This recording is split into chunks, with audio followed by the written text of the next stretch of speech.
Câncer. Existe um tratamento natural para essa terrível doença? Dieta influencia no câncer? Atividade física, sol, sono? Será que o jeito é remédios, quimioterapia, radioterapia, cirurgias ou o tratamento natural baseado em medicina de estilo de vida pode auxiliar a combater essa terrível patologia? Vamos aprender na segunda parte do terceiro podcast sobre câncer aqui no canal, só comigo, né? Porque tem outros com outros profissionais da área de saúde e tem uma lista de vídeos repleta de câncer para você assistir aqui no canal, onde você vai aprender mais detalhes a nível científico, nada de balela, nada de achismo, mas eu pego os artigos médicos científicos, reviso, burilo eles para ficar mais compreensível e mais resumido para você não perder tempo e saber aonde investir o seu tempo no tratamento contra o câncer.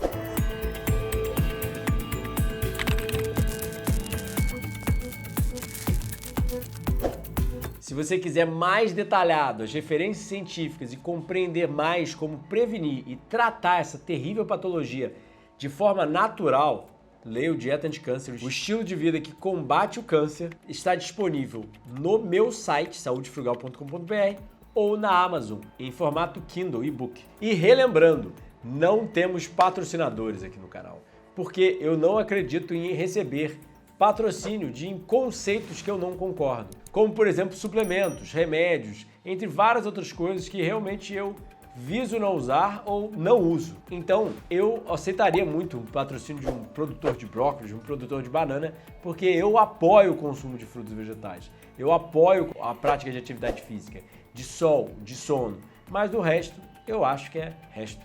Então, se você quer apoiar o canal, você pode começar se tornando membro aqui. Você pode ler um dos 10 livros já publicados, onde você obtém muito conhecimento e ajuda a gente a produzir o nosso trabalho. Além disso, você pode agendar uma consulta comigo para eu te ajudar de acordo com as suas necessidades biológicas e ter os retiros presenciais, sempre janeiro, fevereiro e julho, e os cursos online, que são 6 fenomenais, com muita prática, muita didática, muita receita para você mudar de vida. Então, saudefrugal.com.br para acessar todos os serviços, ou o WhatsApp abaixo para falar comigo e tirar dúvidas sobre os serviços. Se ajudando com informação de qualidade, você também nos ajuda e ajuda mais pessoas a fazerem a mudança da perspectiva que saúde é produzida por vida saudável. Você não consegue botar uma planta dentro de uma cápsula. O remédio é a planta inteira e não uma substância única isolada das milhares de substâncias que tem lá dentro. O remédio, na verdade, está em tudo o que fazemos, como chamamos na ciência, é multifatorial, ao invés de uma cura milagrosa. O sol, sono, atividade física, dieta, toda a dieta, entre vários outros fatores, ao longo prazo, que acumulando-se, vão resultar em saúde ou doença. Então a gente começa a entrar em, na verdade, fitonutrientes. Olha que interessante, os carotenoides, ou seja, da cenoura, né, do caroteno, é um fitonutriente que torna os alimentos laranja, como a abóbora, como a manga, etc. E não só, como a pesquisa mostra, te deixa até mais bonito, mais atraente, como os carotenoides são famosos por lutar contra o câncer. Ou seja, quem consome mais carotenoides tem menor incidência de câncer. Ou seja, o que você tem que entender é, traduzindo, não só o que você come, mas ter um tom mais alaranjado na pele é benéfico para lutar contra o câncer. E aí eu mostro até essa outra pesquisa que também corrobora isso, ou seja, pessoas que comiam 8 porções de frutas e vegetais por 4 semanas, comparado a pessoas que consumiam poucas porções, ganhavam notas de mais bonitos. E sim, isso é um outro incentivo para comer mais frutas e vegetais. E o impacto dos carotenoides em toda a fisiologia humana, o impacto dos fitonutrientes em geral em toda a fisiologia humana e não só na beleza do indivíduo. Então olha que interessante, nos últimos 30 anos, todas as pesquisas vêm mostrando que o consumo de carotenoides é correlacionado à redução do risco de doenças crônicas, como cânceres, doenças cardiovasculares, doenças do olho, ou seja, retinopatias e dermopatias, doenças da pele. Então, os fitonutrientes são compostos bioativos, como a gente chama, ou seja, ativos na vida, que promovem saúde, tais como antioxidação, antioxidantes, anti-inflamação e atividade anticarcinogênica. O mais interessante é que a maior concentração de carotenoides no nosso organismo fica bem no nosso olho. Então é muito importante ter carotenoides para proteger a sua visão ao longo da sua vida, e aí como a pesquisa mostra, o papel desses fitonutrientes não só é importante no olho, mas como também na pele para proteger do dano à luz, ou seja, do fotodano. Então esses fitonutrientes também vão prevenir até mesmo o câncer de pele. E os carotenoides, a gente sabe que eles têm inúmeros impactos no organismo humano, como melhorar regeneração, ou seja, um corte, um dano ao organismo, previne o envelhecimento da pele e até mesmo doenças como acne e psoríase. Como você pode ver no gráfico aqui, ó, protegendo o coração, protegendo a saúde óssea, protegendo a pele, protegendo a estrutura dentária, protegendo o cérebro, protegendo o desenvolvimento do bebê, o pré-natal, auxiliando no metabolismo da glicose no pâncreas e prevenindo complicações diabéticas, reduzindo a incidência de vários tipos de câncer, tendo impacto no metabolismo do tecido adiposo, no metabolismo da gordura e prevenindo as retinopatias, as doenças da retina, do olho. Já esse estudo mostra que altas concentrações de carotenos no plasma, no seu sangue, são associados com redução da mortalidade por todas as causas de câncer nos idosos, ou seja, não só reduz a incidência de diabetes, doença cardiovascular, a morte por vários tipos de doenças, mas inclusive por câncer e principalmente na população mais frágil, nos idosos. E não era só ter altas quantidades de carotenoides no sangue, mas também um baixo índice de massa corporal, ou seja, um baixo IMC. Pessoas que tinham IMC acima de 25 geralmente tinham menos carotenoides no sangue e maior incidência de morte. Se você quer entender mais sobre IMC, eu falo para todos os meus pacientes. É só você clicar, botar IMC ideal Dr. Coraça aqui no aplicativo, aqui na pesquisa do YouTube, que você vai ver o vídeo que eu fiz sobre o assunto numa pesquisa do Dr. Luiz Fontana, um dos maiores gerontologistas do mundo, explicando o porquê baixo IMC, não baixo, né, a quantidade ideal ali por torno de 21, é o ideal para prevenção de doenças e promoção de longevidade. Você pode ver até os outros vídeos sobre as zonas azuis e os Okinawas aqui no canal, os Hunza, todos eles mantêm MC21 e são famosos por viver em torno de 100 anos de idade. Então, ó, esse vídeo mostra uma associação entre um alto consumo de cogumelos e um baixo risco de câncer, particularmente câncer de mama, o que indica um potencial protetor de cogumelos na dieta. Ou seja, a gente passou pelos carotenoides, ou seja, pela cenoura, pelas frutas vegetais, mas a gente fala sobre outros alimentos também, inclusive os cogumelos, que é um alimento extremamente subestimado no prato do brasileiro, mas é um alimento que tem inúmeros potenciais à saúde e na prevenção de doenças, inclusive do câncer. Então olha o que os cientistas falam sobre os cogumelos.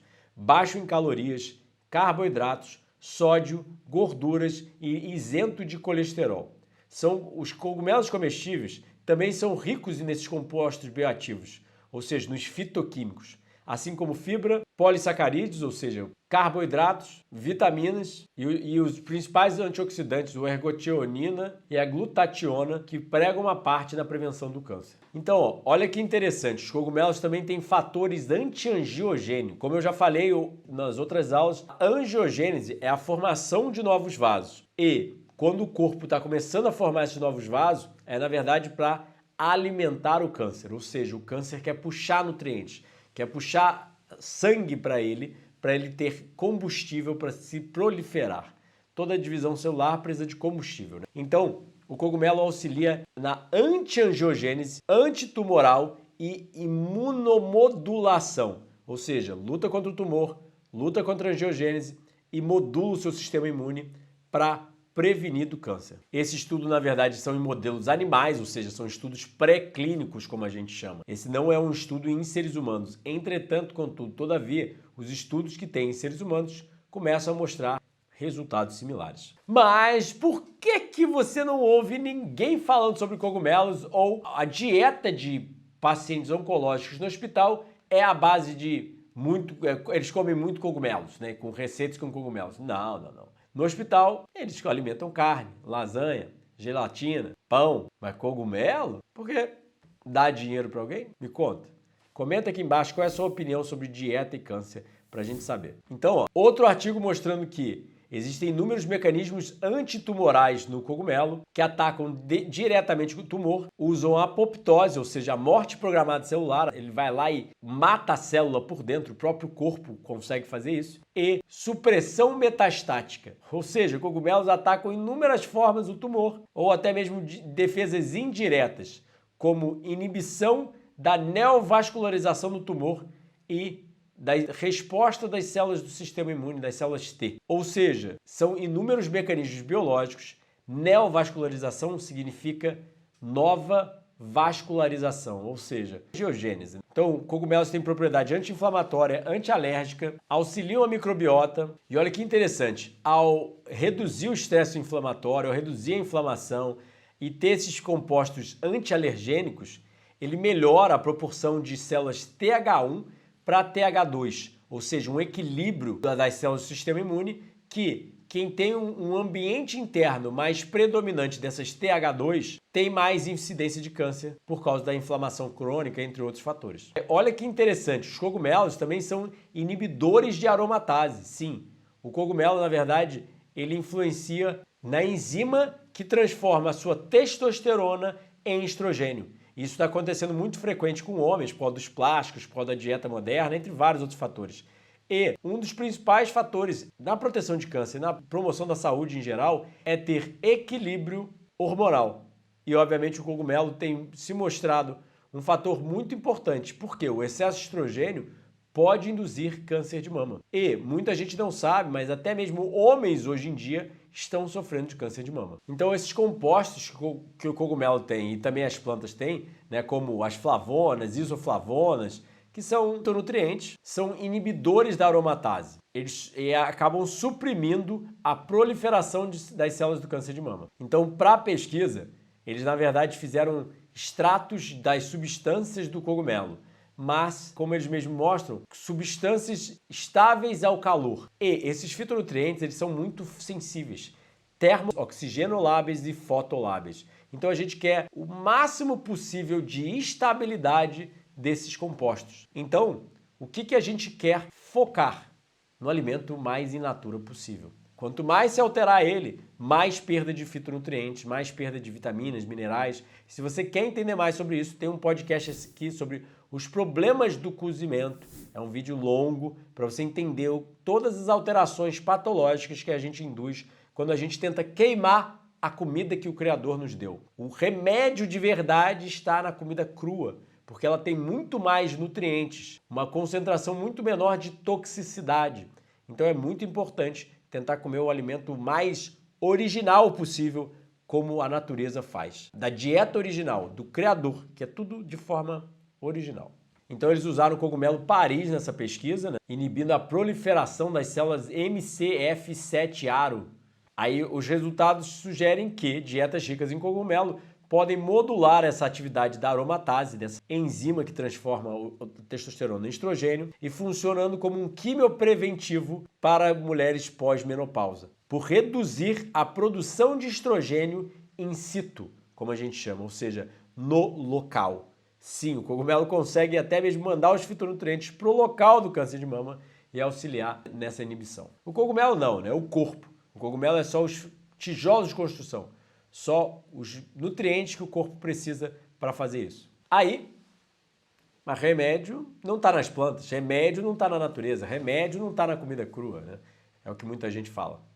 Então, ó, olha que interessante. Nesse caso, ó, as lecitinas ligadoras de antígeno. Sim, muita gente fala mal dos fitonutrientes e blá, blá, blá, que plantas têm fitonutrientes, isso é prejudicial à nossa saúde, mas essa pesquisa mostra, na verdade, que as lecitinas, na verdade, têm fator antineoplástico, ou seja, as lecitinas, na verdade, elas auxiliam num efeito antiproliferativo das células do câncer de epitélio, sem nenhuma aparente citotoxicidade, ou seja, não é mal, não é tóxico a célula como a quimioterapia que eles estão sugerindo, mas ainda assim tem um efeito de prevenir a proliferação das células do câncer. Então olha que legal já a gente passando dos cogumelos para os vegetais crucíferos e eles têm um potencial anti-inflamatório, pró-apoptótico e modulação das estonas. São alguns dos principais mecanismos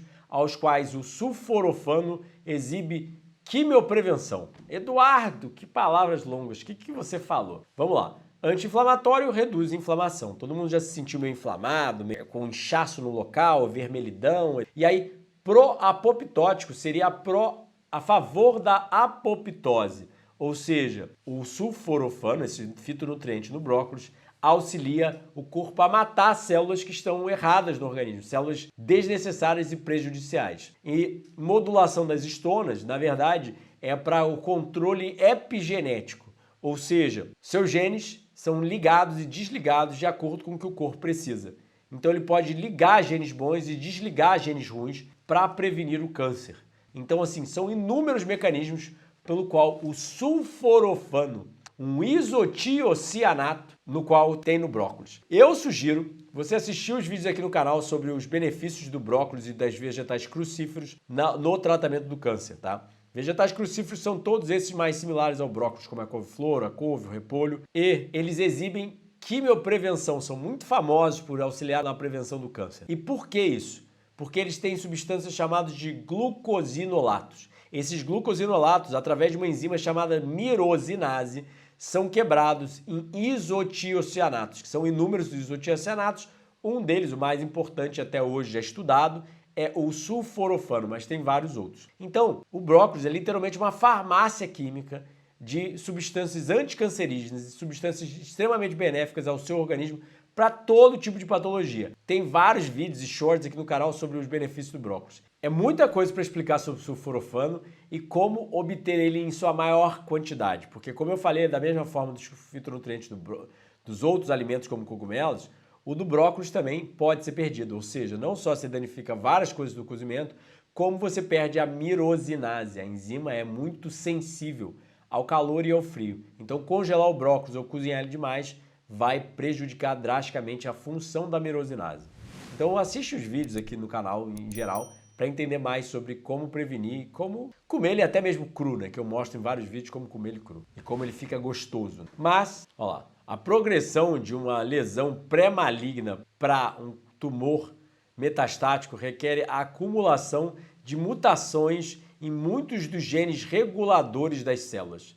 E aí que entra o brócolis. Na verdade, tendo a ação quimiopreventiva, ou seja, prevenindo o câncer, e antimutagênese, ou seja, previne essas mutações. Aí outro artigo, ó, sulforafano no brócolis, a quimioprevenção verde. O sulforafano é um dos mais potentes anticarcinogênicas substâncias que já foi estudada, que funciona a aumentar as enzimas do fígado que contra-atacam os efeitos carcinogênicos de químicos no ambiente e na comida. E em função de exercer atividade fisiológica, esses glucosinolatos podem ser convertidos à sua função bioativa, tais como os isotiocianatos, pela enzima sensível ao calor chamada de mirosinase. Entretanto, essa enzima pode ser destruída durante o cozimento ou até mesmo no vapor ou no bleaching, né? No branqueamento, naquela fervura rápida que é usada para congelar os alimentos, se for cozido por mais de 1 minuto. Então essa proteína, ou seja, essa enzima, né? É verdade que toda enzima é proteína, é destruída quando o brócolis é aquecido de 60 graus, entre 60 a 70 graus Celsius por 5 a 10 minutos. O brócolis cru ou fresco, ou colhido muito fresco, deve ser usado sempre que possível. Os glucosinolatos podem sair na água durante o processo de cozimento, já que eles são solúveis em água, hidrossolúveis, como a gente chama. E então, o sulforafano programa a morte celular, a apoptose, prende, né, reduz o ciclo de reprodução da célula, inibe a angiogênese, reduz a inflamação, altera a susceptibilidade a carcinogênicos, ou seja, torna o nosso organismo mais resistente, reduz invasão e metástase e exibe atividade anti-inflamatória e antioxidante. Evidências mostram também que fazem alterações epigenéticas em certos tipos de câncer, ou seja, muda a expressão dos genes no câncer específico para te ajudar. É ou não é um remédio que é de graça, é só plantar? E por que você não está comendo mais brócolis? Eu te pergunto. Olha essa meta-análise que interessante. existe uma inversa relação entre o consumo de cenouras e o risco de câncer intestinais. Sim, pessoas que consomem mais cenouras têm menos risco de câncer de estômago. Os fatores de risco para cânceres intestinais são Helicobacter pylori, infecção da Helicobacter pylori, tem vídeo aqui no canal sobre ela, consumo de carne vermelha e carne processada, alto consumo de sal, fumar, beber e histórico familiar de câncer. Então o chá verde, frutas cítricas, laticínios e o uso de soja, assim como atividade física e o consumo de frutos e vegetais em geral, são fatores protetores contra o câncer do intestino. A cenoura é um vegetal rico em compostos bioativos tais como os carotenoides, vitaminas e compostos fenólicos. Provavelmente, propriedades anticânceres da cenoura são devido à presença de carotenoides e compostos fenólicos. Carotenoides têm atividade antioxidante, inibindo os radicais livres de prejudicar no câncer e na doença cardiovascular. E os compostos fenólicos também ali, também têm atividade antimutagênica e antitumoral. Ou seja, o que a gente tem que entender com isso? É um monte de termo técnico, talvez, que você nunca tenha ouvido. Mas é como se o remedinho da natureza, né, o sol, o sono, atividade física, dieta, mexesse com inúmeras vias dentro do nosso organismo. Ou seja, vai lá e mexe com os micro-organismos do nosso intestino. Vai lá e mexe com a expressão dos nossos genes. Vai lá e mexe com o nosso metabolismo. Vai lá e mexe com os hormônios. Vai mexer com todo o organismo em prol de produzir saúde. Porque são milhares, bilhões de funções, de reações biológicas acontecendo diariamente dentro do organismo humano. Então, o remedinho da farmácia, o remedinho químico alopático, ele só mexe geralmente com uma via. Esses remédios naturais mexem com inúmeras vias.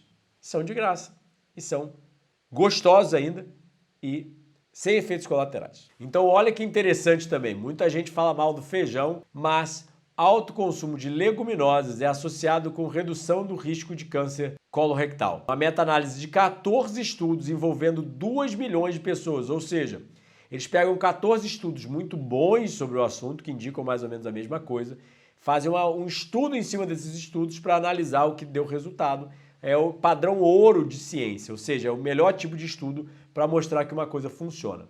Então, essa meta-análise é um artigo muito confiável, mostrando que feijão é uma excelente forma de reduzir o câncer colorectal nesse caso. Então, consumo de álcool e de carne vermelha ou carne processada são correlacionados a esse tipo de câncer. A soja é a única entre a família das leguminosas, ou seja, dos feijões, porque ela tem uma concentração de isoflavona, que são similares ao estrogênio endógeno, ou seja, a isoflavona é o estrogênio da soja, é o hormônio feminino na soja, que é similar ao nosso hormônio feminino. E sim, muita gente fala, mas homens e mulheres têm hormônio feminino e masculino, tá? Então você não tem que ter medo disso. O homem tem que ter muito mais hormônio masculino e menos o feminino, e a mulher vice-versa, mas ainda assim nós, ambos os sexos, têm os dois hormônios. Estudos prévios mostraram que as isoflavonas impactam a iniciação do câncer e a progressão. Sim, o câncer é dividido em vários estágios, através de atividade antiestrogênica, né? Além das isoflavonas, as leguminosas são uma excelente fonte de proteína dietética, de proteína, de vitamina E, de vitamina B, selênio, lignanas, que também têm potencial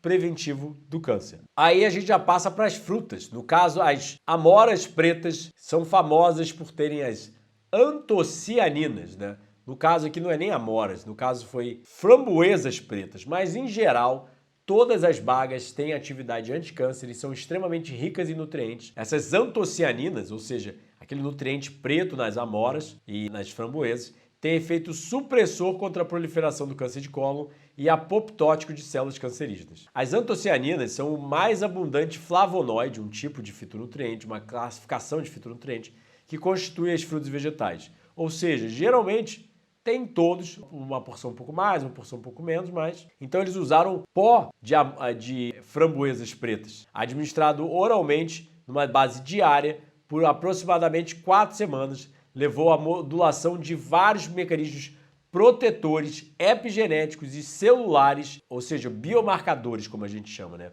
Ou seja, como a gente mede colesterol, triglicerídeos, pressão, insulina, nesse caso, foram biomarcadores celulares e epigenéticos, né? Dentro da célula e dentro da expressão dos genes, que a gente chama de metilação, melhoraram drasticamente em apenas 4 semanas. Imagina se ao invés deles fazerem pó da amora, da framboesa, eles dessem um alimento integral, com a água da natureza e com todos os nutrientes intactos. Porque quando você processa em forma pó, obviamente você está causando uma grande perda nutricional ali e mesmo assim auxiliou drasticamente a saúde desses pacientes. Quem come mais nozes, olha que interessante, muita gente não come oleaginosas. Eu, na minha infância, eu também não consumia oleaginosas, mas os dados científicos são bem evidentes. Quem come mais nozes, na verdade, tem 15% a menos de desenvolver cânceres por causa dos polifenóis, o ácido alfa-linoleico, dos fitosteróis, a melatonina, os taninos, ou seja, é na verdade o ômega 3 das nozes, né? Essa aqui é a walnut, que é a noz de Natal, que a gente chama de noz jugala no português. Então, ó, são várias substâncias dentro das nozes, até mesmo o hormônio do sono, de acordo com a literatura, tem influência na prevenção do câncer. Sim, as plantas também têm o hormônio do sono, por incrível que pareça. Então eles agem por diferentes maneiras, reduzindo mecanismos de estresse oxidativo, de excessos radicais livres, inflamação e expressão de genes que pode levar ao câncer. Quais são as possíveis razões? Antioxidantes, microbiota e auxiliar na perda de peso são provavelmente os principais mecanismos das nozes. E aí, olha que interessante. Na verdade, como a gente chama, existe um efeito sinergístico nos fitonutrientes. Ou seja, quando você consome a curcumina e a piperina, como você provavelmente já ouviu falar, médicos integrativos, etc., mais naturais falando, ou seja, o fitonutriente da pimenta preta e o fitonutriente da cúrcuma, do açafrão, se combinam para produzir mais efeito benéfico no organismo. E eles mostram isso para vários outros tipos de substâncias das plantas. Então, ó, o efeito combinatório da genisteína e do sulforafano na inibição do câncer de mama. Então, a genisteína, fitonutriente da soja, e o sulforafano dos vegetais crucíferos, do brócolis. Então, a combinação dessas duas substâncias é muito mais efetiva do que doses separadas de ambas, porque aumentam a taxa de apoptose e reduzem a colonização dessas células no câncer de mama. Olha o que elas fazem. Esses fitonutrientes modulam a epigenética e reduzem o tumor, a latência do tumor e o volume, o tamanho do tumor. E citando o Dr. Herbert Shelton, um dos meus maiores mentores, se você realmente deseja viver, você deve parar de tentar achar truques de mágicas e corta-caminhos e aprender as simples leis da natureza e organizar sua vida em conformidade a elas. Foi o que eu fiz há 18 anos. Eu entendi que se eu quero saúde, eu tenho que dormir cedo, eu tenho que pegar sol, eu tenho que praticar atividade física, eu tenho que comer bem, eu tenho que viver de forma saudável. Então, olha que interessante. A crioterapia suprime tumores por ligar o tecido adiposo marrom e alterar o metabolismo. Eduardo, o que é isso? Criofrio terapia, terapia do frio. Ou seja, auxilia na supressão de tumores e liga o tecido adiposo marrom. O tecido adiposo marrom é uma gordura que só acreditava se ter em bebês. Agora a gente sabe que seres humanos também têm. Mas de acordo com a sua saúde, você tem mais ou menos. E essa gordura é muito importante para acelerar o metabolismo e queimar a gordura branca. Tem um vídeo inteiro sobre essa questão aqui no canal, eu tenho 2 vídeos até. Sugiro você procurar sobre crioterapia, terapia do frio, método Inhofe, etc., para você entender mais os mecanismos. Mas a ativação pelo frio da BAT, Brown Adipose Tissue, como é chamada essa gordura marrom no inglês, substancialmente reduz a glicemia, ou seja, quando você passa frio, esse tecido é ativado.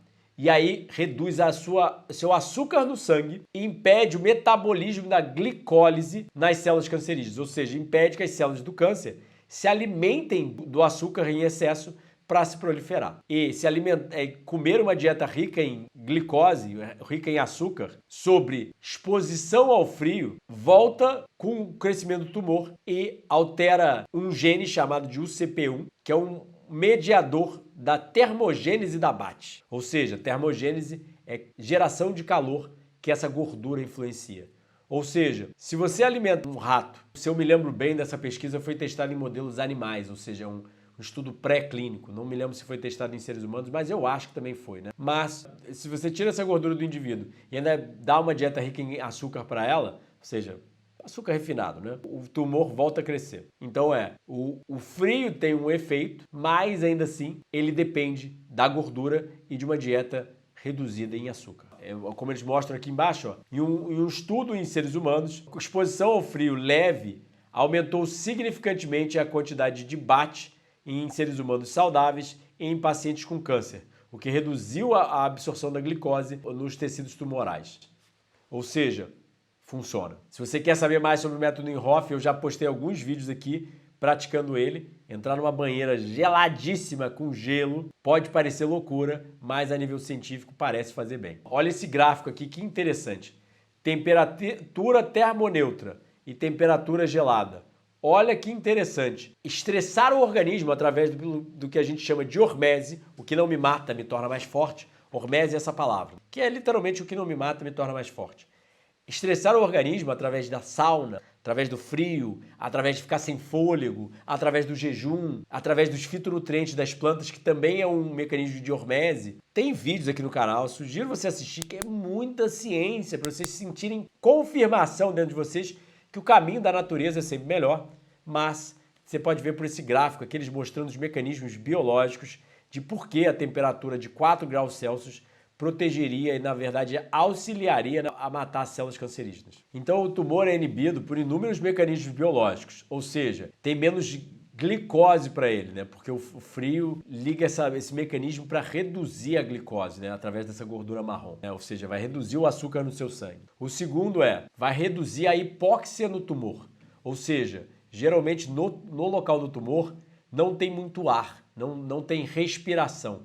Então, na verdade, o frio auxilia a reduzir essa hipóxia. E até mesmo a acidose no tumor, ou seja, o efeito acidificante ali, que nosso sangue precisa ser alcalino, também tem vídeo sobre dieta alcalina aqui no canal, sugiro você assistir. Então, ó, eu botei aí nesse slide uma foto do Wim Hof, literalmente um homem de gelo no gelo puro de bermuda. Imagina sentar numa pedra de gelo no Ártico, enquanto tá, sei lá, isso daí deve ser 0 graus ou menos, e o cara tá sem camisa, sem short, só de short, sem nada praticamente. Então, exposição ao frio pelo menos tão potente quanto a maioria das drogas anticâncer.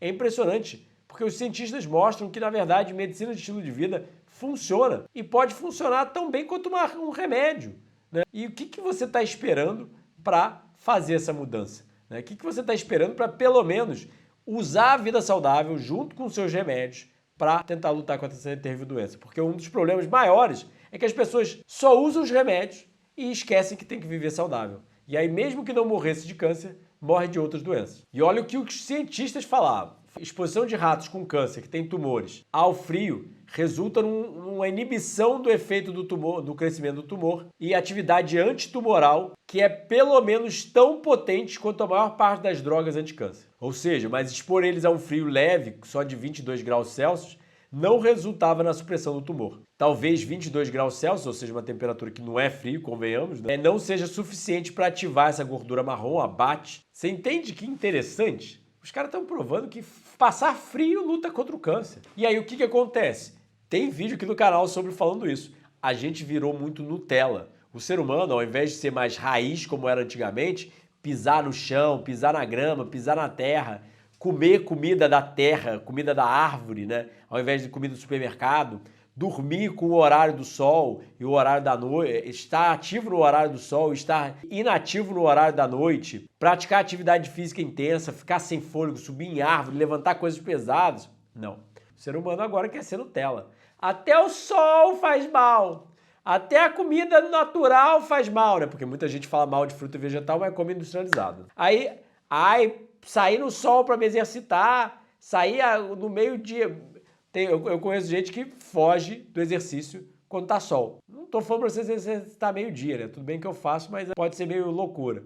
Mas se exercitar às 10 horas da manhã debaixo do sol, pô, seres humanos faziam isso antigamente. E por que hoje em dia não fazem? Eu acho que é uma geração muito mimimi. E aí depois culpa Deus, o diabo, o demônio, genes e vírus e bactérias por causa do câncer, né? Mas a si mesmo nunca se culpa. Então, os resultados mostram das pesquisas que estar com sobrepeso ou obesidade acelera o crescimento do tumor, a metástase e reduz a resposta das drogas por fornecer excessiva energia para as células do câncer. Então, um dos principais descobertas desse estudo foi que, mesmo sob a exposição ao frio, o tumor volta a crescer se for alimentado com uma dieta rica em glicose, em açúcar. Então, olha que interessante da OMS que eu botei.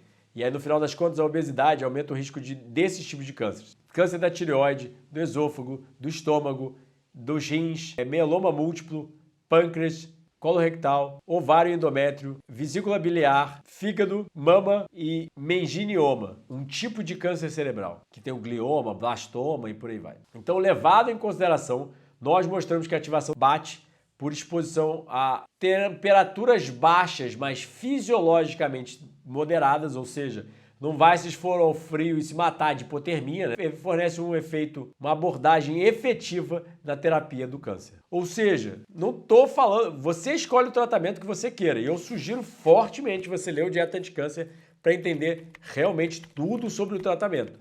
Entretanto, o que custa pegar mais sol, praticar mais atividade física, tomar um banho gelado de vez em quando e coisas do gênero, né? Então olha que interessante aí o gráfico mostrando todos os mecanismos que a exposição ao frio muda no nosso organismo. Reduz a secreção de glucagon, reduz a concentração de insulina, aumenta a pressão arterial, causa outras melhorias no coração, causa alterações nos rins também, como reduzir os níveis de FGF21, que é um hormônio pró-câncer, melhora a sensibilidade hepática, né, do fígado à insulina. Então, tem efeitos no coração que ainda não são devidamente compreendidos, né, assim como nos rins, mas no fígado reduz o hormônio chamado FGF21. Assim como vai reduzir inflamação, vai auxiliar a ligar a AMPK, que é uma enzima de proteção do nosso organismo, né, os genes da longevidade, como a gente chama. Aí na gordura, aumenta a adiponectina, reduz a leptina, aumenta a lipólise e a oxidação lipídica, ou seja, melhora um hormônio importante para o metabolismo, reduz um hormônio da saciedade, para você ficar saudável em relação à fome e saciedade, e aumenta a queima de gordura e a oxidação da gordura, ou seja, utilizar a gordura para combustível. Reduz o colesterol total e até o LDL.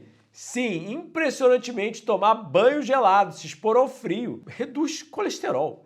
Olha que interessante. O frio também melhora a sensibilidade à insulina, ou seja, o diabético, aumenta a geração de calor, a termogênese, vai queimar mais gordura e melhora também a absorção da glicose. Aí, o nosso cameraman, editor de vídeo, Murilão, brincou aqui que por você eu bebo mar de canudinho e atravesso o Polo Norte de shortinho. E no final das contas não tô sugerindo para ninguém fazer coisas absurdas como atravessar o Polo Norte de shortinho, mas um banho frio, uma exposição ao frio, geralmente não vai matar e vai fazer bem quando devidamente controlada. E o que eu vejo quanto mais saudável, mais resistente a essas alterações de temperatura. Você vê o Wim Hof, o cara faz isso constantemente, ele se neuroadapta, o organismo do cara consegue ficar a 0 graus Celsius sem morrer, sem sofrer de hipotermia, como a maior parte das pessoas que são bem doentes, seriam muito fracas e acabariam tendo um problema de saúde. Você gosta do nosso canal? Ele tem te ajudado a fazer a diferença na sua vida, na sua saúde, ou até mesmo ajudar seus entes queridos? Então, não esqueça que nosso podcast não é patrocinado. Eu falo sobre vida saudável, algo que não dá dinheiro a ninguém. Ou seja, até mesmo meus pacientes não precisam ficar voltando para consulta, atrás de consulta, vir pegar prescrição de suplementos, de remédios. O nutricionista não pode prescrever remédio, mas ainda assim, a pessoa que se atende comigo, ela aprende vida saudável e geralmente ela nem precisa voltar a ser atendida porque realmente a saúde dela melhora.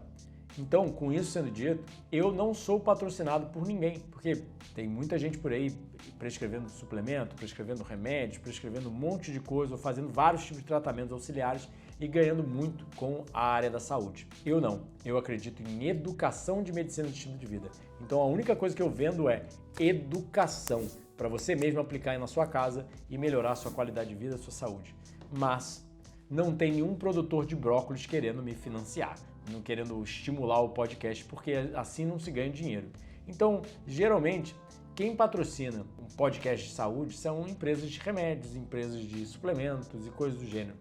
Então aqui a gente não tem patrocínio. Se você quer ajudar o meu trabalho, quer ajudar a saúde por vida saudável a ser disseminada para as massas, você pode simplesmente comprar um livro ou comprar alguns livros, dar esses livros de presente para entes queridos. Você pode assistir nossos cursos online ou dar o nosso curso online para alguém, por exemplo, tem um curso de doces à vontade. Você pega uma pessoa na sua família que é diabética e dá esse curso para ela. Quem sabe ela começa a aplicar uns docinhos feitos de tâmaras e castanhas, que a gente sabe que tem atividade antidiabetogênica, ou seja, um doce que o diabético pode comer. Você pode vir a um retiro, você pode contratar uma consulta, que não só vai ajudar a sua saúde como dos seus entes queridos, mas também vai ajudar o nosso trabalho a ser mais disseminado, a gente investir mais em mecanismos de divulgação do nosso trabalho e poder gravar mais para você.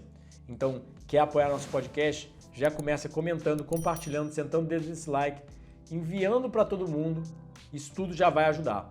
O segundo você pode se inscrever como membro aqui no canal. Isso também vai ajudar. Você pode fazer doações voluntárias a cada vídeo. Você pode literalmente contratar os serviços como os cursos, livros, retiros e o atendimento nutricional. E você pode fazer muito boca a boca falando o quanto sua vida mudou e melhorou depois que você aprendeu que saúde é produzida por vida saudável e que a gente não deve ter medo de fruta e vegetal, o alimento da raça humana. O que eu quero enfatizar com a aula de hoje? Que existe muito artigo médico-científico mostrando que medicina de estilo de vida, em sua totalidade, não só na dieta, influencia drasticamente no tratamento do câncer. Então, o que os artigos falam e o que eu mostro no livro Dieta Anticâncer é bem simples. Medicina de estilo de vida deveria ser o tratamento primário e, mesmo tendo os dois tratamentos concomitantes, ainda assim, o paciente não deve esquecer a medicina de estilo de vida. Ou seja, você começou a usar químio, rádio, remédio, cirurgia, isso não te isenta de viver de forma saudável, porque a nível científico melhora o prognóstico da doença. Por isso que eu estou mostrando aqui, não só a dieta, mas crioterapia, agora florestoterapia. Sim, a nível científico, como a gente pode ver nesse artigo, estar numa floresta melhora a saúde, reduz dores crônicas, reduz depressão e melhora a qualidade de vida. Então, pesquisadores japoneses já estão conduzindo esses estudos, já tem, acho que 2 séculos quase, né? Tem muito tempo já, eles estão conduzindo florestoterapias e testando vários tipos de patologias, testando vários tipos de efeitos fisiológicos da floresta no ser humano. Então, nesse artigo especificamente, eles levaram as pessoas para 2 dias de terapia florestal em pessoas com dor generalizada. 33 participaram da florestoterapia e um grupo controle, ou seja, que não foram para a floresta. No grupo da florestoterapia, eles mostraram um aumento nas células natural killers, ou seja, nas células do sistema imune que auxiliam a matar células cancerígenas. Mostraram uma redução no relato da dor dessas pessoas, ou seja, elas alegam sentir menos dor depois da florestoterapia. As análises de depressão mostram melhorias e a qualidade de vida, através de um tipo de análise, mostra melhor qualidade de vida depois de apenas 2 dias de florestoterapia. Ou seja, uma melhor imunocompetência, como a gente chama na ciência, ou seja, o sistema imune é mais competente, um melhor ritmo de batimento cardíaco, né? Então, o que eles mostram é que a florestoterapia, nesse estudo especificamente, é uma excelente forma de reduzir dores em doenças crônicas. Entretanto, os outros estudos, como a gente vai ver mais à frente, mostram também que a florestoterapia é eficaz até mesmo em auxiliar em atividade antitumoral e nas natural killer cells. Ou seja, florestoterapia influencia muita coisa. Tem um vídeo aqui no canal só sobre florestoterapia para você entender mais. Mas causa alterações em hormônios, na perspectiva mental, ou seja, como você vê a vida, e a gente sabe que isso influencia no câncer, você ser mais otimista, né, no tratamento. Melhora, reduz glicemia, que é uma coisa que influencia no câncer. Melhora o sistema hormonal e o sistema nervoso, de acordo com a ciência, ou seja, reduzindo o cortisol, ou seja, reduzindo o sistema nervoso simpático, ou seja, acalmando a pessoa, porque quando a gente está na cidade grande, esse sistema nervoso simpático ele acaba ficando mais hiperativado, o que liga aquela sensação de luta ou fuja. Você está sempre num estresse que está acontecendo alguma coisa, você precisa cuidar das coisas, o mental não consegue relaxar. Outro dado muito interessante, além da florestoterapia, que tem todos os detalhes nos outros vídeos sobre o assunto, e no primeiro podcast que eu fiz sobre câncer, é na verdade esse artigo, que é muito interessante, porque nós na atualidade, nós da área de saúde, a gente tem que usar medicina baseada em evidência. Não opinião, não achismo e não status quo. Ou seja, o que já é normal e todo mundo leva como o ideal. Mas nem sempre o que é normal é o ideal. E a gente tem que também falar sobre o tratamento fornecido dentro do hospital em si. Por quê? Porque, na verdade, o que o paciente está faltando na hora que ele está doente são necessidades biológicas de saúde. Ou seja, ar puro é uma necessidade biológica de saúde. A gente sabe até que um quarto bem ventilado a pessoa dorme melhor. Então se ela está num quarto fechado, com ar-condicionado e sem ventilação devida para circular o ar, será que isso não vai prejudicar a saúde dela? Aí a gente pega, por exemplo, a comida no hospital. Sempre é industrializada, com excesso de proteína animal, tudo que o paciente do câncer não quer.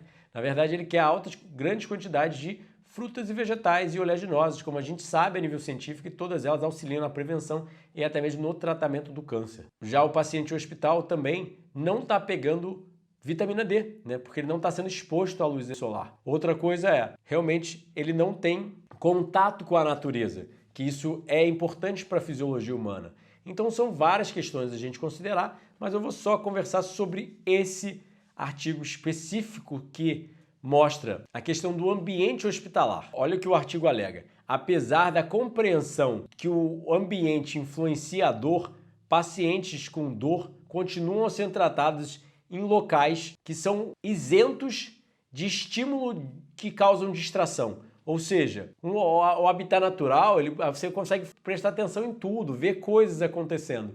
Dentro do hospital você só olha para a parede e realmente é um tanto quanto depressivo, né? Então o quarto de hospital típico é pintado de branco, sem decoração, com pouca mobília e sem janela. O estímulo auditório do paciente vai desde barulhos gerados por sirenes, barulhos altos de requisições e o som de outros pacientes sofrendo. A sensibilidade sensorial, visual, provavelmente faz pouco para aliviar a dor e pode até aumentar a dor, de acordo com o artigo. Aí eles citam um artigo que foi conduzido para analisar a exposição à luz solar em pacientes que estivessem tomando medicamentos que passaram por uma cirurgia de coluna. Então, alguns pacientes foram colocados numa sala com bastante luz natural e outros com pouca luz natural. Os pacientes com mais luz acabaram precisando de 22% menos medicamentos analgésicos opioides. Os pacientes com mais luz relataram uma redução no estresse e uma margem considerável redução na dor. Então, a redução no medicamento, como eles falam aqui, é associado a menos efeitos colaterais e menos gastos com saúde. Então, isso é uma coisa muito interessante a gente parar para pensar, que o tratamento do câncer em si vai além do só os remédios. Vai o ambiente hospitalar onde ele está sendo tratado. E no final das contas, o ambiente hospitalar deveria ter muito mais natureza de acordo com os artigos médicos científicos. Porque aí eu te pergunto, será o futuro do hospital verde, ou seja, realmente sustentável de uma forma extremamente saudável? Porque a gente pensa, primeiro de tudo, como você pode ver esses 3 artigos aqui que eu separei, em relação à questão de cronobiologia e a qualidade de sono no hospital. Várias coisas impactam a qualidade de sono do paciente, né? E muita gente não sabe disso. Por exemplo, ver luz no início do dia pode aumentar seus níveis de melatonina, do seu hormônio do sono, em até 18%. Ter um quarto ventilado, por exemplo, ter a temperatura ideal durante o sono, são inúmeros fatores que influenciam. Muito barulho, muita luz elétrica, o horário da janta, tudo isso a gente sabe que impacta a qualidade e quantidade de sono.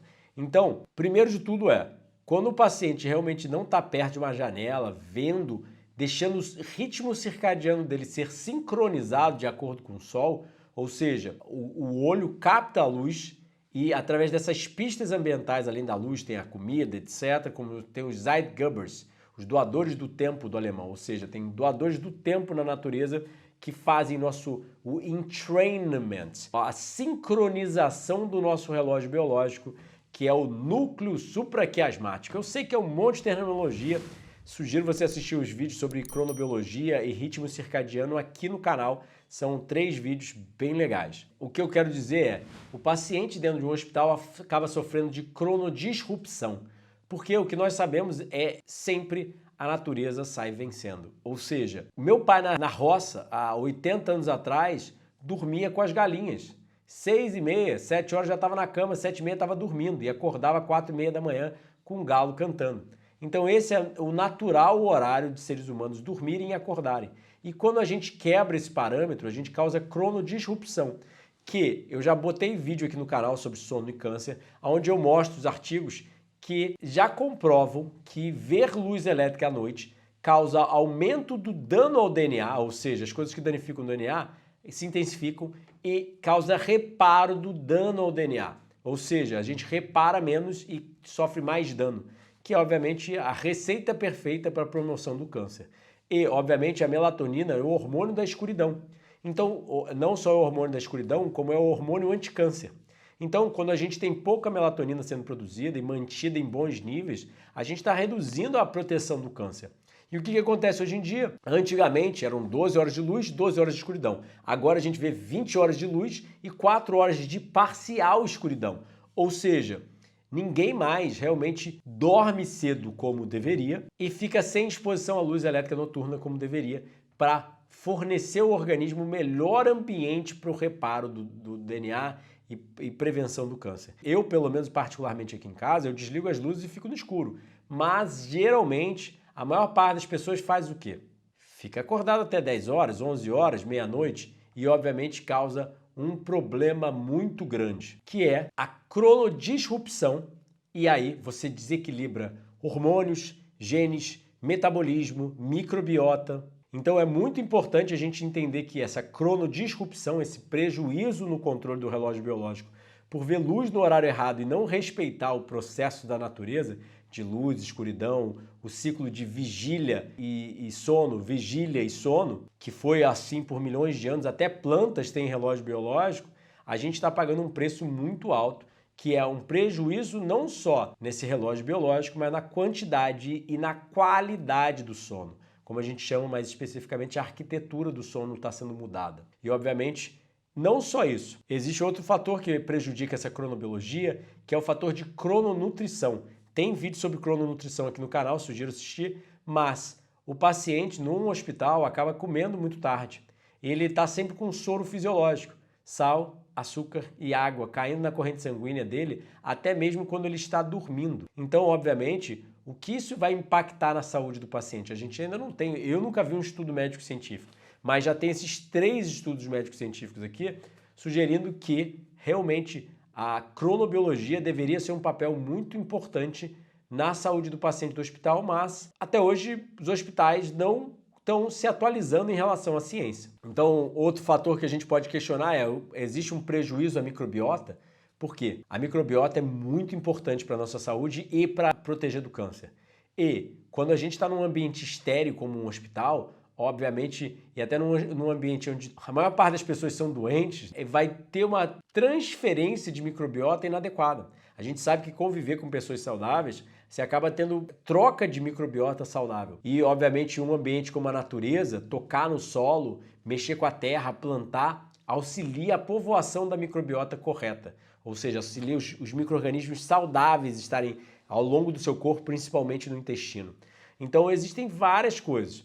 Por exemplo, todo equipamento num hospital é feito de plástico. E aí você tem que questionar, se o plástico faz mal à saúde, tem até mesmo compostos cancerígenos, né, que a gente sabe que hoje em dia essa lixiviação do microplástico, ou seja, essa quebra do microplástico, a gente está respirando microplástico, a gente está tocando nesse plástico e essas toxinas também são transferidas para o sangue. Outro fator que eu questiono, que eu acho que realmente isso não é natural e a gente um dia vai ter dados científicos mais específicos em relação ao assunto, é alimentar um paciente sem ele se movimentar é prejudicial à saúde. Ou seja, eu sei, isso vai causar muita polêmica, eu não posso embasar com dados científicos, mas a gente sabe que, por exemplo, uma pessoa que fica sedentária aumenta a resistência insulínica, ou seja, ela se torna mais pré-diabética ou diabética por ela estar sedentária e muda um monte de coisa prejudicial. Entretanto, quando ela está sendo alimentada num hospital, isso não todo mundo esquece e não considera.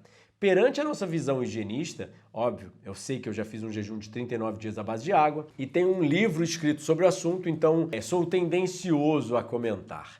Entretanto, para pensar comigo, que animal come na natureza enquanto está doente? Todo animal na natureza, quando está doente, quando está machucado, ele para de comer até se regenerar e depois volta o ciclo de atividade física, comida. Atividade física, comida. Nunca existe um ciclo inverso de comida, atividade física, e nunca existe um ciclo de comida e sedentarismo.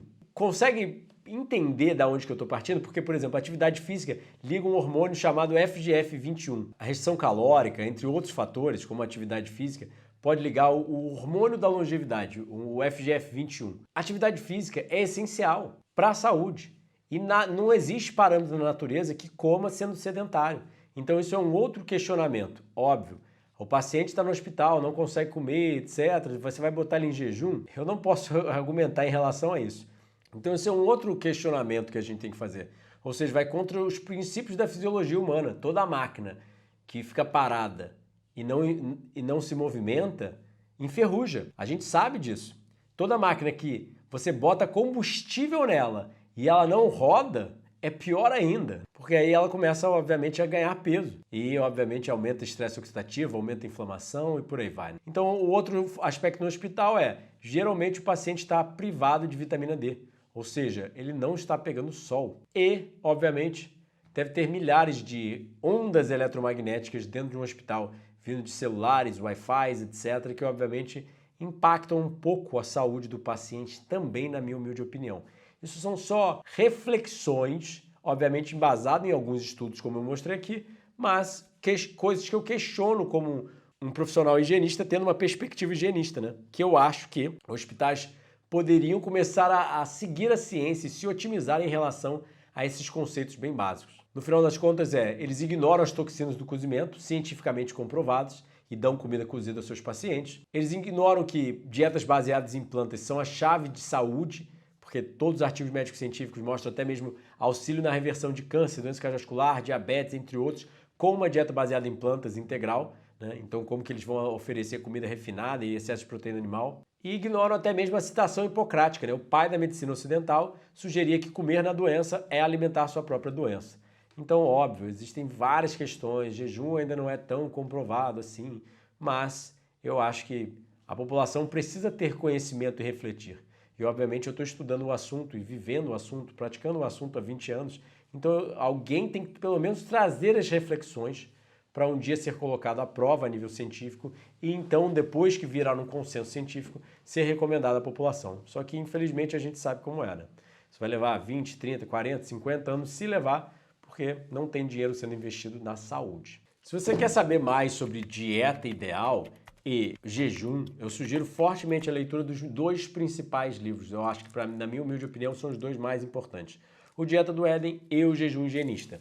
Com eles, você vai entender um pouco mais sobre a perspectiva e, obviamente, ter mais embasamento lógico, racional, científico, para ir fazendo escolhas conscientes ao longo da sua vida para prevenir doenças e auxiliar na promoção de longevidade e saúde. Olha o nome desse artigo, por exemplo. A luz noturna do hospital pode ser adequada para produzir menos efeitos prejudiciais disruptivos no sistema circadiano, no ritmo circadiano e melhorar a qualidade do sono. Aí olha o nome desse outro artigo. Reduzindo a toxicidade no hospital. Impacto nos resultados dos pacientes.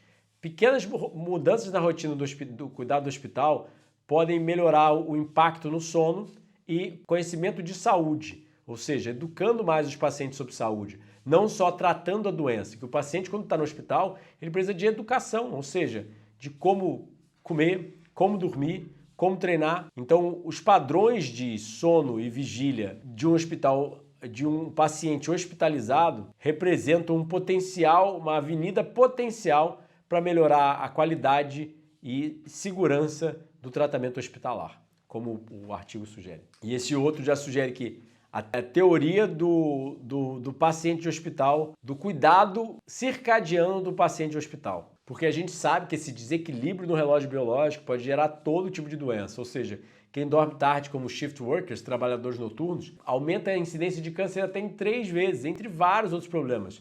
Uma outra coisa muito interessante é que os shift workers, os trabalhadores noturnos, tem até mesmo mais incidência de disfunção erétil. Então, todo tipo de parâmetro fisiológico dentro do organismo humano é prejudicado quando a gente se expõe à luz elétrica nos horários errados. Quando a gente, ao invés de estar dormindo, está acordado, assistindo filme e mexendo no celular. Então, só para finalizar essa sessão de questão hospitalar, olha que interessante esse artigo do Ulrich. Na verdade, ver através de uma janela pode influenciar a recuperação da cirurgia, é o nome do artigo. Esse cientista ele fez uma análise de 1972 a 1981, onde ele analisou os pacientes no quarto com uma visão para uma janela, para uma visão para a natureza, onde isso já auxiliava a recuperação deles, ou seja, ele pegou os pacientes que ficaram num quarto que era virado para a natureza, que ele conseguia ver pela janela a natureza, e os outros pacientes que ficavam num quarto que não tinha visão para a natureza. Os pacientes que tinham visão para a natureza recuperavam mais rápido da cirurgia, ou seja, acelerava o processo de regeneração humana. Tipo, chega a ser impressionante a coisa, mas eles fizeram até outros estudos depois mostrando simplesmente que plantas, só de ter vasos com plantas reais dentro do quarto do paciente, já ajudava a saúde dele. Então, ó, os pacientes que tiveram a janela virada para a natureza tinham menor estadia pós-operação no hospital, ou seja, depois da cirurgia, eles iam mais rápido para casa, tinham uma alta mais rápida. Eles levavam menos comentários negativos das enfermeiras, ou seja, a enfermeira reclamava menos da pessoa e precisavam de menos potentes analgésicos do que os seus contrapartes que ficavam virados para o concreto. Citando o Dr. Herbert Shelton, é impossível tornar um bêbado sóbrio enquanto ele continua a beber. Então, passando para a atividade física agora. Olha que interessante. Tem evidências moderadas que um indivíduo, evidências moderadas a nível científico, ou seja, que não é uma evidência muito significativa, mas que indivíduos mais saudáveis, que indivíduos mais ativos fisicamente, têm um menor risco de câncer pulmonar comparado aos indivíduos menos ativos fisicamente. Ou seja, nós sabemos que os níveis de atividade física das diretrizes usuais para câncer, né? Andar meia hora por dia, ser ativo fisicamente em torno de 150 minutos por semana, são diretrizes geralmente bem baixas, na minha humilde opinião, comparado a seres humanos extremamente ativos na natureza. Mas ainda assim já são significantes comparado às pessoas extremamente sedentárias do mundo moderno. Então isso é muito interessante, pessoal, a gente refletir sobre o assunto. Mas, na minha humilde opinião, as pessoas deveriam treinar muito mais. Tem outros vídeos aqui no canal onde eu mostro uma pesquisa do Loren Cordain, o líder da dieta paleolítica, que apesar de eu não concordar tanto com ele em relação à dieta, ele tem artigos interessantes onde ele mostra que os seres humanos na época do paleolítico treinavam em torno de 2 horas e meia de atividade física intensa, ou seja, 1.000 calorias gastas. É quase, pelo menos, umas 2 horas e meia aí de um tênis, de uma corrida muito intensa, etc. Então isso é muito importante a gente refletir, pessoal, tá? Que provavelmente quanto mais em forma e mais ativo fisicamente a pessoa for ao longo da vida, menor é a probabilidade do desenvolvimento de um câncer. Então olha que interessante essa pesquisa, e quando eu vi eu achei fenomenal. O exercício induz reprogramação metabólica de órgãos internos que aumentam a demanda de nutrientes e protege contra a colonização metastática, ou seja, ou protege contra a metástase, por limitar a disponibilidade de nutrientes para o tumor, gerando um escudo metabólico induzido pelo exercício. O que você falou, Eduardo? Sim, olha, o exercício físico, tá? Aumenta a demanda de nutrientes pelos órgãos.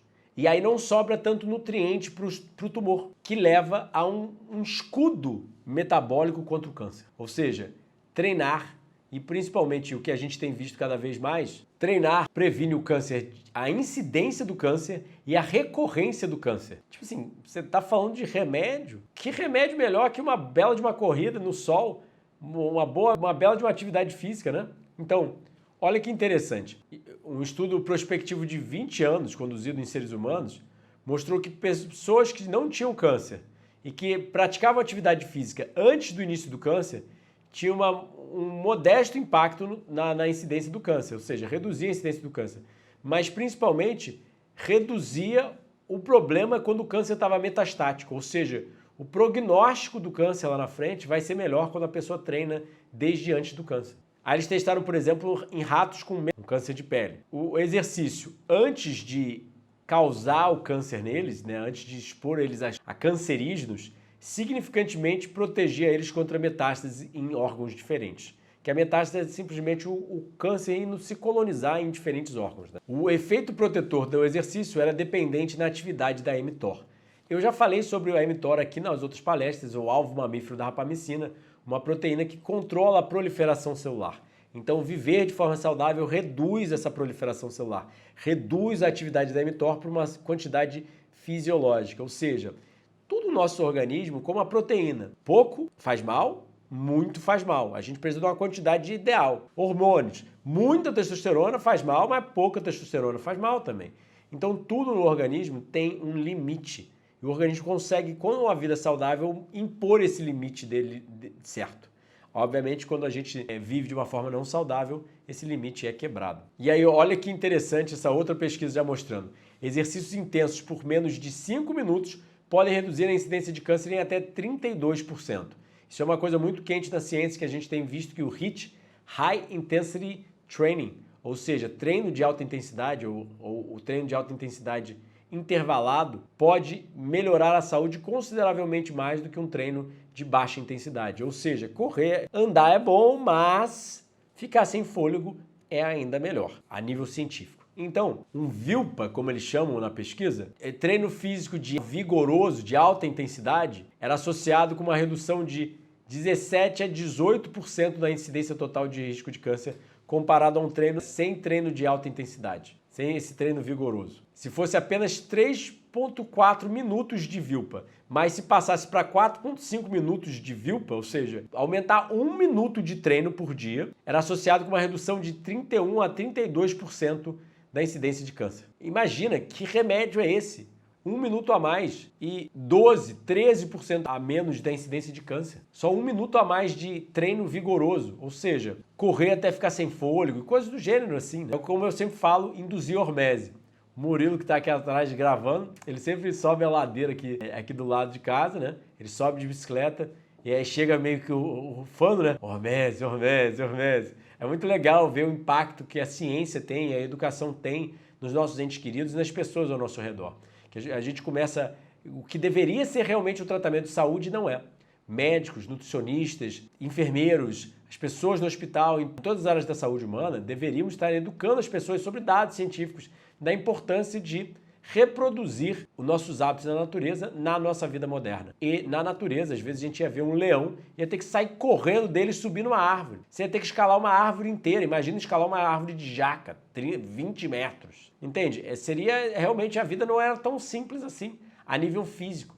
E aí, obviamente, você fica sem fôlego, induz esses mecanismos biológicos de estresse e o corpo se torna mais resiliente, mais raiz e menos Nutella. A VILPA, por exemplo, refere a breves e esporádicos, acima de 1, 2 minutos, tiros de atividade vigorosa através do seu dia. Ou seja, andar muito rápido, ou escalar, ou subir escadas. Para mim isso não é nem VILPA, né? Isso não é nem atividade intensa, mas intenso para mim é jogar 4 horas de tênis debaixo do sol. Há poucos dias atrás eu joguei 6 sets de tênis. E, se você não sabe, tênis é o esporte da longevidade. Você pode ver o vídeo aqui no canal para entender os mecanismos biológicos, porque tênis parece aumentar mais o tempo de vida do que qualquer outro tipo de esporte.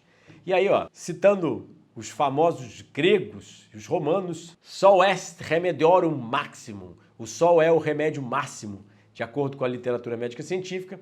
E olha que legal essa pesquisa, mostrando que mais de 1000 estudos em laboratório e epidemiológicos mostram a associação dos níveis de vitamina D, seus metabólitos e o câncer. Ou seja, ter bons níveis de vitamina D produz substâncias que auxiliam na prevenção do câncer. Então, ó, a deficiência de vitamina D aumenta a morte de milhares de pessoas de câncer de cólon, mama, ovário, próstata anualmente. Pessoas de cor negra têm maior incidência de deficiência de vitamina D. Sim, porque elas têm mais melanina. Nós fomos feitos para viver na África. Nós saímos da África. Quando a gente começou a migrar, nosso corpo começou a se adaptar, mas muitas das pessoas que seriam originárias de pele da África não estão mais na região dos trópicos, na região da África. Ou seja, eu sou mais moreno e eu vou morar lá em Curitiba, em Porto Alegre. O que acontece? Eu vou ter menores níveis de vitamina D pegando a mesma quantidade de sol do que uma pessoa bem branquela. A quantidade de vitamina D é muito relativa a não só a exposição à luz solar, mas principalmente à sua pele também, e aos outros fatores de estilo de vida, e sugiro você ver alguns dos vídeos de vitamina D aqui no canal para entender mais o que prejudica. Café prejudica os níveis de vitamina D, frutose industrial prejudica, é muita coisa. Como eu sempre falo, nutrição não é comida, mas é estilo de vida. Então por que realmente pessoas negras acabam tendo menores níveis de vitamina D? Porque elas têm mais melanina. O pigmento na pele que deveria proteger-nos da luz do sol, hoje em dia, como a gente vive em locais que não teria como viver de forma natural, quem tem a pele mais escura acaba se prejudicando em relação a isso. Mas, obviamente, está presente em todo tipo de raça, desde negro a branco, amarelo. Todo mundo sofre hoje em dia de níveis de deficiência de vitamina D, ainda mais quanto mais longe dos trópicos está e quanto mais errado está seu estilo de vida. Essa pesquisa, por exemplo, mostra que 42% de mulheres negras no estudo tinham deficiência de vitamina D séria. Outro fator que a gente tem que levar em consideração que as pessoas estão sofrendo de deficiência de vitamina D é que a gente está usando protetor solar para bloquear o sol. Por um lado é bom, por outro é ruim, né? Dependendo de por onde você esteja olhando. De acordo com a pesquisa, o protetor solar completamente bloqueia a fotossíntese da vitamina D e reduz seus metabólitos circulantes, reduz esses benefícios dessas substâncias que a vitamina D produz no nosso organismo. Isso resulta na deficiência de vitamina D, a não ser que exista ingesta oral. Sim, alguns produtos de origem animal podem conter vitamina D, assim como os cogumelos. É muito interessante, mas expor cogumelos que você vai comer. Não coma qualquer um, porque cogumelo qualquer um por aí você pode matar. Estou falando de cogumelos culinários, né? Os cogumelos que a gente usa na comida.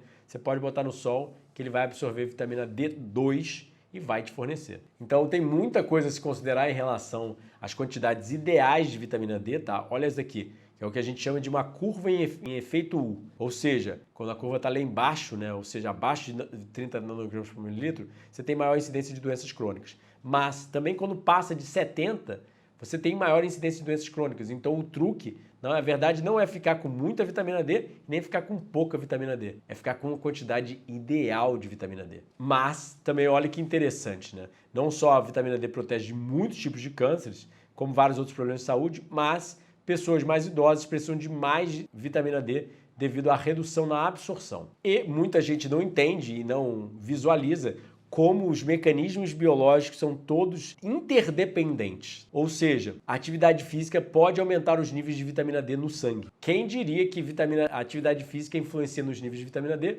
Sim, mas influencia. Por isso que a gente fala no higienismo que tudo é interligado, é tudo holístico. Você não pode separar as coisas na área de saúde e na medicina de estilo de vida. Então, pessoas que praticavam mais atividade física não só tinham menos câncer de cólon nessa pesquisa, mas também porque elas pareciam ter mais níveis de metabólito biológico ativo da vitamina D, que é o 1,25-OH2D. Então é muito interessante a gente perceber que os artigos mostram que quanto maior a latitude, menor os níveis de vitamina D e possivelmente maior é a incidência de câncer. Então é muito importante para a nossa saúde, o ideal realmente é estar o quanto mais perto dos trópicos, melhor. Então a síntese de vitamina D e os níveis no sangue são inversamente correlacionados com a latitude e positivamente correlacionados com a quantidade de luz. Ou seja, latitude, altitude. Então, as células normais do cólon, as células normais do intestino, da mama e da próstata, têm, na verdade, as células epiteliais,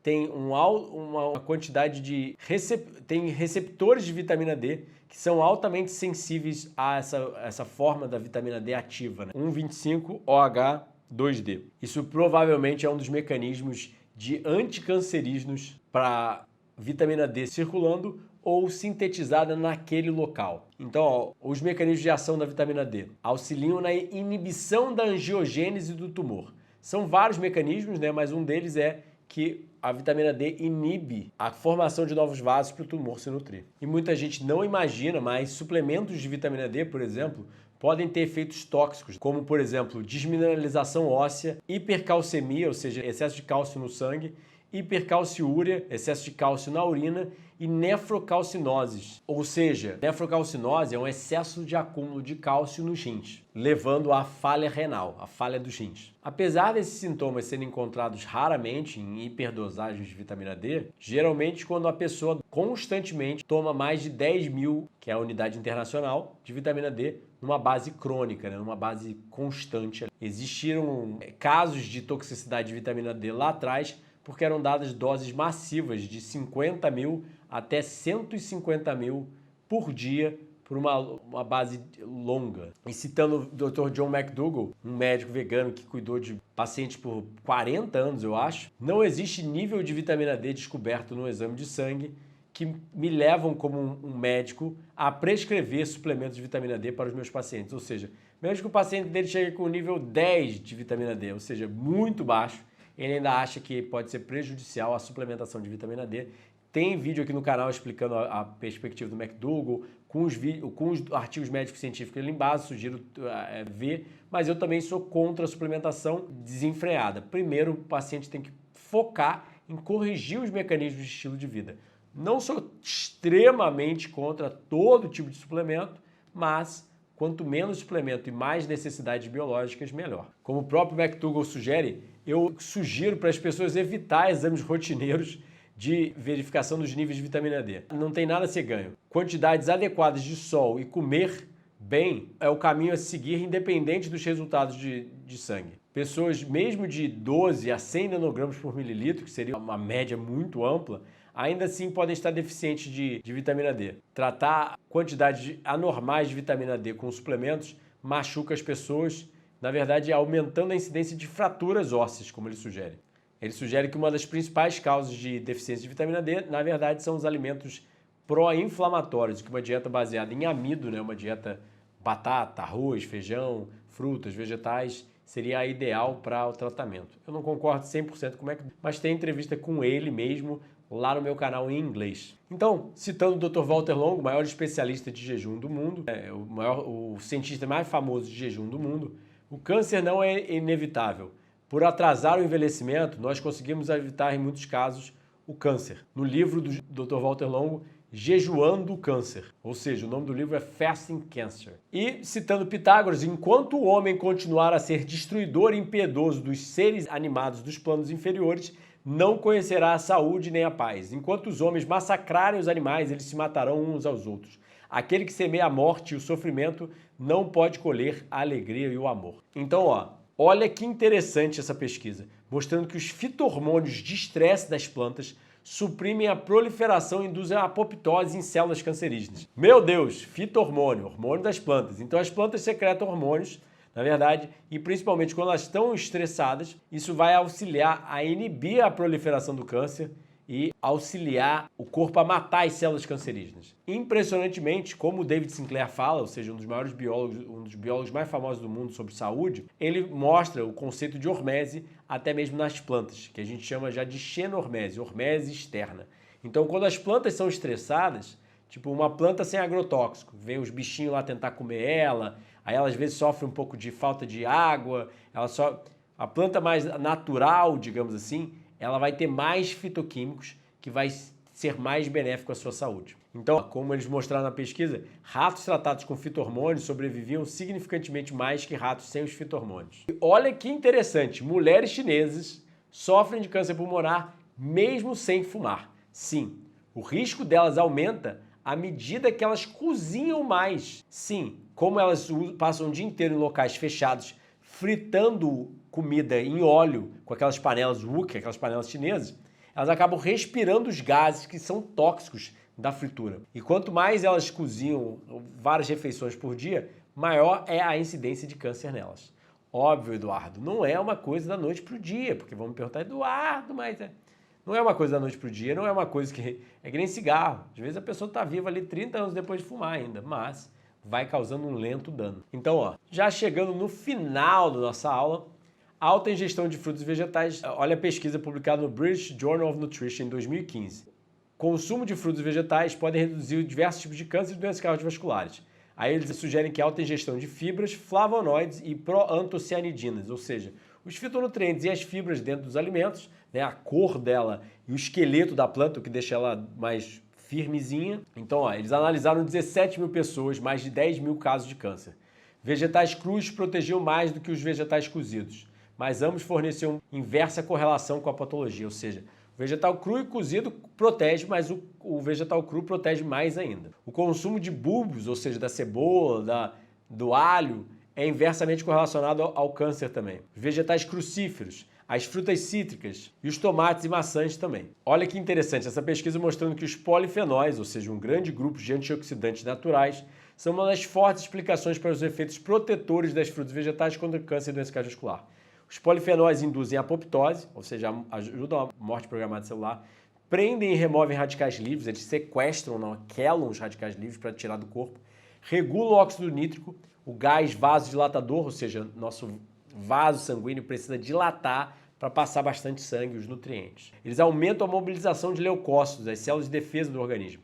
Eles inibem a proliferação celular e angiogênese, a formação de novos vasos, e exibem a atividade fitoestrogênica, que esses fitoestrógenos, esses hormônios, como falou, o hormônio da soja faz mal, etc. Esses fitoestrógenos, na verdade, ajudam a combater o câncer, inibindo proliferação celular. Não, pessoal, planta natural, integral, que seja comida, não seja processado, não tem como fazer mal, né? Deus não fez veneno para os seus filhos, fez comida de verdade, você que se envenena processando a comida e comendo ela de forma errada. Então, só para finalizar, agora a gente entra na questão das toxinas do cozimento, dieta crua e câncer. Então, olha essa pesquisa mostrando que o papel dos subprodutos da glicação avançada na carcinogênese e sua implicação terapêutica. Traduzindo, os subprodutos da glicação avançada é uma de centenas de toxinas que tem dentro da comida cozida. E essas toxinas se acumulam nos tecidos, significantemente aumentando a inflamação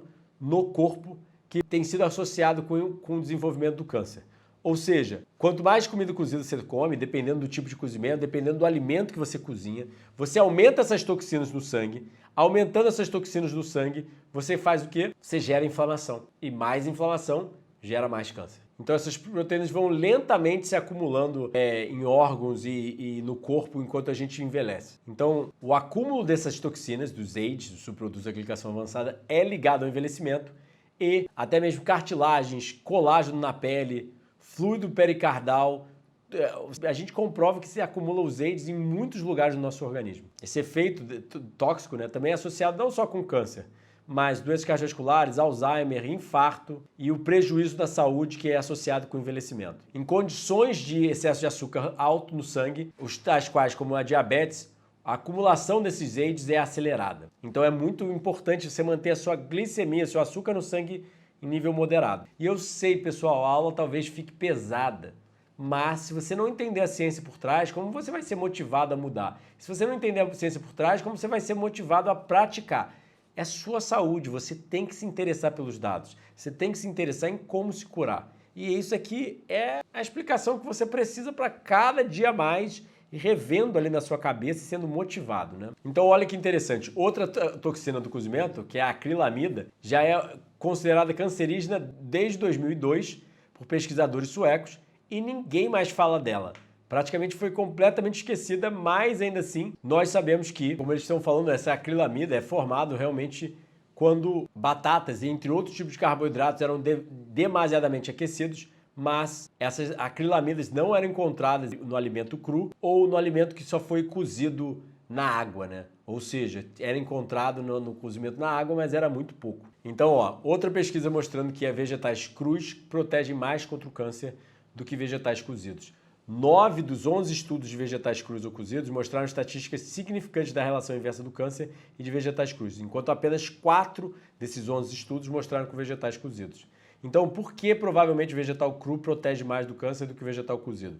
A alteração na disponibilidade de certos nutrientes, destruição de enzimas digestivas, alteração da estrutura e digestibilidade do alimento. Eu falaria vários, né? A gente já falou aqui sobre a mirosinase no início. Então, ó, olha que interessante, essa pesquisa é feita dentro de um centro de crudivorismo, ou seja, um centro de... Você vai lá e fica crudívoro por uma semana, que nem os retiros, similar aos retiros que eu rodo aqui, né? Mas, obviamente, é um centro de crudivorismo, não é um centro higienista, né? Ou seja, não é focado em todos os mecanismos de estilo de vida como nós, mas ainda assim, ó, eles sugerem que o cozimento causa perda de nutrientes e desnatura enzimas importantes como a mirosinase nos vegetais crucíferos e a alinase no alho. Estas convertem certos nutrientes à sua forma anticancerígena. Ou seja, não só tem a mirosinase no brócolis, mas tem a alinase no alho, uma enzima do alho que também converte os nutrientes do alho em substâncias anticancerígenas. A própria pesquisa sugere que cozinhar cria compostos mutagênicos e pró-inflamatórios. Traduzindo, vamos tentar comer mais comida crua. E aí, ó, penúltimo estudo. Olha que interessante essa pesquisa do Luigi Fontana, esse médico de Harvard que eu falei lá sobre o IMC, mostrando que dieta crua melhora biomarcadores de câncer, ou seja, crudívoros veganos comparados a pessoas onívoras, quem come de tudo, tem menor índice de massa corporal, menores níveis de inflamação, PCR, menores níveis de IGF-1, hormônio do crescimento que em alta pode promover o câncer, menores níveis séricos de leptina, do hormônio da fome, ou seja, isso é bom, né? Tem que ter baixa insulina, melhores níveis de vitamina D, nós temos mais vitamina D, menores níveis de massa óssea, mas sem evidência de prejuízo algum. Ou seja, até mesmo o tamanho do osso provavelmente não é tão fidedigno quanto que deveria ser. Mostrando aqui as tabelas, ó, as pessoas que levam uma dieta crua pesando menos, tendo menos IMC e, na verdade, tendo menos gordura e maior percentual de massa magra. Olha que interessante, né? Por mais que seja mais magrinho, ainda assim tem mais massa magra para gordura total. E aí, ó, olha que interessante, só para finalizar, a Grécia, por exemplo, tem 60% a menos de câncer de mama e uma dieta mais rica em vegetais e menos carne. Ou seja, 10 vezes menos risco de câncer para as pessoas que consumiam mais vegetais nesse estudo. Isso é muito interessante, pessoal, que isso é de 1986. A gente já sabe isso há muito tempo. Quem come menos carne e quem come mais planta tem muito menos incidência de câncer e não é falado por aí. Então a gente sabe que, por exemplo, a dieta de um grego é muito mais pobre em gordura animal e muito mais alta em variedade de alimentos, variedade e quantidade de vegetais. Ou seja, a Grécia consome menos de 1/3 da quantidade que os Estados Unidos ou o Canadá e tem 60% a menos de incidência de câncer. E tem um consumo de vegetal pelo menos o dobro ou mais do que os Estados Unidos e o Canadá. E aí, só finalizando a aula, citando o próprio Woody Harrelson, aquele ator americano que já ficou crudívoro e fala bem sobre o crudivorismo, o alimento cru é a melhor forma de ter energia limpa.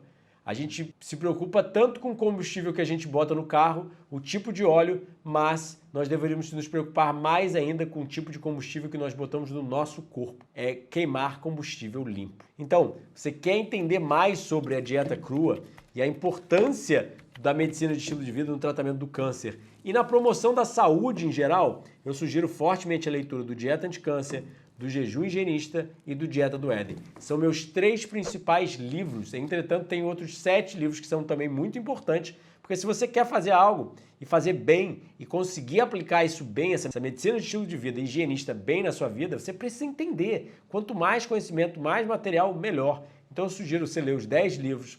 Tem 6 cursos online, tem retiros presenciais sempre janeiro, fevereiro e julho e tem minha consulta presencial e online. Eu te garanto que eu posso te ajudar a compreender melhor a saúde e aplicar melhor saúde por vida saudável no seu dia a dia. Então, se você gostou do vídeo, não se esquece de comentar, compartilhar, sentar o dedo nesse like, se inscrever no canal, apertar o sininho e não se esquece, assiste esses vídeos. Saúde é produzida por vida saudável e muita saúde frugal.